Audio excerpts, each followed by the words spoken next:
TV Harian Nasional. Pertanyaan ini kami tujukan kepada Pak Hasnanto, Pak Yahya, dan Pak Hendro. Karena kami PG3, ini rentang waktu yang kami pertanyakan yang pertama adalah rentang waktu sebelum lelang konstruksi. Jadi yang sekarang pertanyaan adalah pada rentang waktu sebelum lelang konstruksi. Pertanyaan kami ke Pak Hasnanto. Nanti juga mungkin yang sama tolong dijawab oleh Pak Yahya dan Pak Hendro.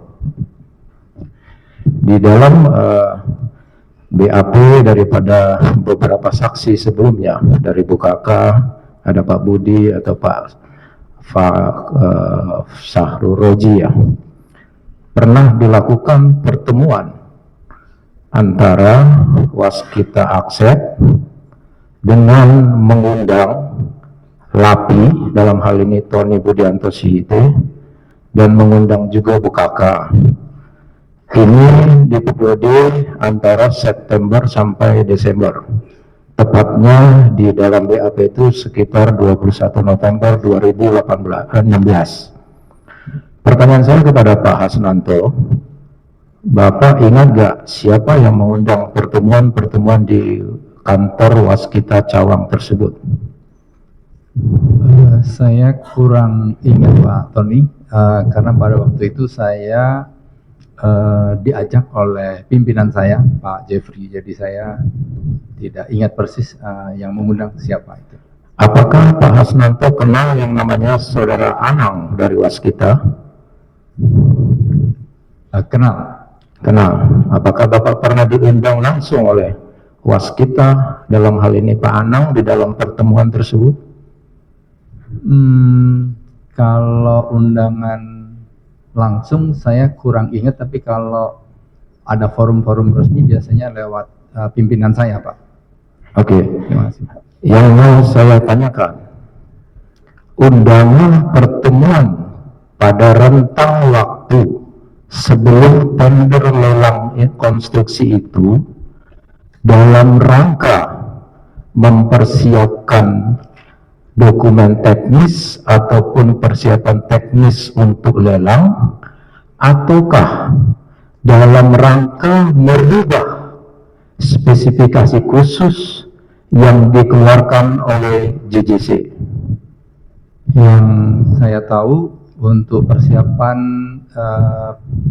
kalau diundang tender lelang. Jadi pertemuan itu adalah untuk persiapan tender lelang konstruksi. Ya, jika diundang. Ya. Terima kasih Pak Hasnanto. Bagaimana Pak Yahya? Karena di dalam pertemuan itu disebut Bapak Yahya sama Pak hadir. Apakah pertemuan itu untuk persiapan dalam rangka lelang konstruksi yang akan diikuti oleh Waskita Akset, ataukah untuk merubah spesifikasi teknis yang akan dibuat oleh JJC?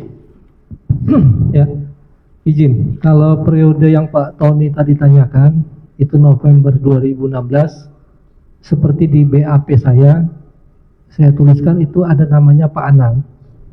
Itu yang mungkin yang ngundang Pak Tony, karena saya datang aktif itu di Januari 2017. Nah, kalau pertanyaan tadi untuk merubah atau pelaksanaan lelang, itu setahu saya emang hanya untuk lelang gitu. Oke, jadi pertemuan itu sepengetahuan Bapak ya, yang dihadiri oleh Waskita Akset, Bu Kakak, dan LAPI yang diwakili oleh Tony Budianto Sihite adalah untuk persiapan tender lelang konstruksi, bukan untuk merubah spesifikasi teknis. Oke, terima kasih Pak.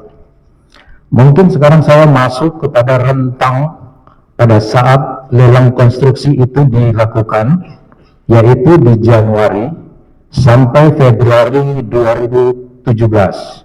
Mungkin pertanyaan nanti ke Pak Yahya juga, Pak Hendro, dan Pak Hasnanto karena yang terlibat di dalamnya. Beberapa pertanyaan saya mungkin ke Pak Yahya, Pak, atau Pak Hendro, karena yang sangat tahu teknis mungkin Pak Hendro. Pak Hendro, Bapak ingat dokumen apa saja yang diterima oleh Waskita Akset pada saat ini rentang waktu kita melakukan tender lelang konstruksi, pada saat lelang konstruksi? Dokumen apa saja yang diterima oleh Waskita Akset dari JJC? Dari JJC yang saya terima adalah yang ada di tender itu Pak, ada IKP, kemudian kontrak, rakon, basic design, spesifikasi umum, spesifikasi khusus. Oke. Nah, kaitan tender lelang konstruksi tersebut, kami dari LAPI menerima dokumen lengkap yang isinya instruksi kepada penawar, rakon JAPEK, KUK, spesifikasi umum, spesifikasi khusus, terus DKH, itu dari bagian pemasaran dan anggaran divisi infrastruktur PT Waskita Karya tertanggal 6 bulan 1. Bapak tahu siapa bagian pemasaran ini? Jadi emailnya itu dari bagian pemasaran infrastruktur PT Waskita Akset, karena Pak Hendro di bagian dokumen tender. Saya menerima dokumen Kami di PT Pemasaran dan Waskita Akset memberikan dokumen lengkap itu kepada kami, LAPI, tapi dari bagian pemasaran.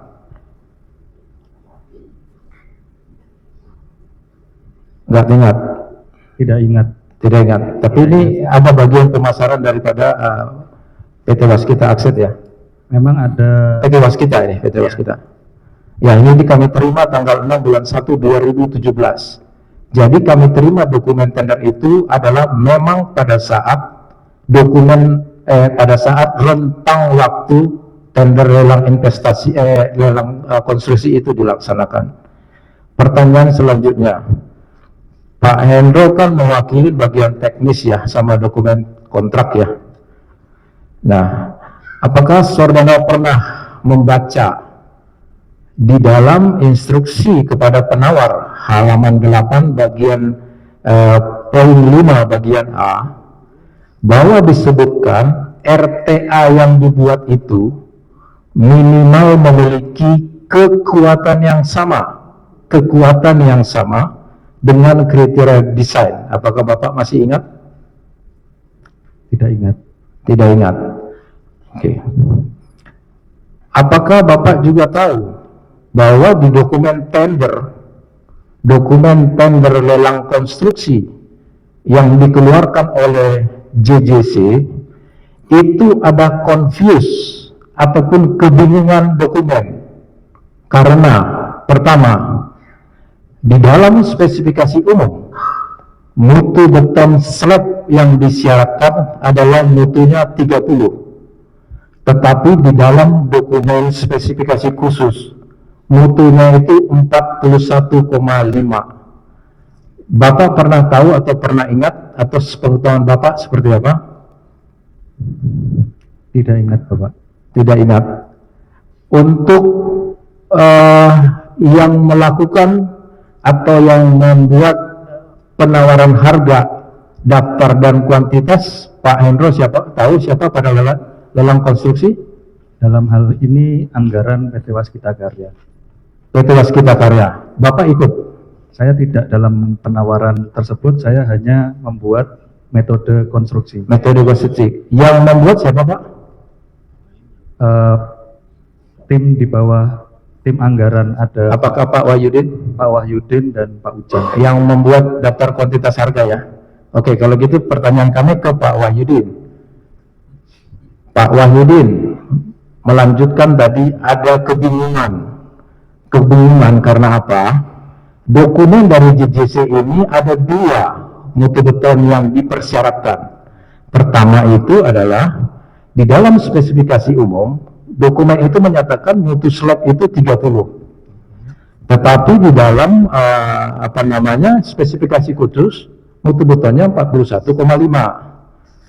Bapak ingat gak di dalam kuantitas harga yang diajukan oleh JJC ini bahwa waskita akses itu menawar di dalam dokumen lelangnya adalah mutu 30. Bapak ingat? Enggak ingat. Tidak ingat. Tidak. Ini dokumen resmi, Pak, yang dikeluarkan. Oke, mungkin kami bacakan bahwa di dalam bab 10 struktur beton di poin 10.01.3 beton kelas B1 FC prime 30 atau slab itu kuantitinya meter kubik. Jadi beton itu FC prime 30. Ini dokumen. Oke, ya.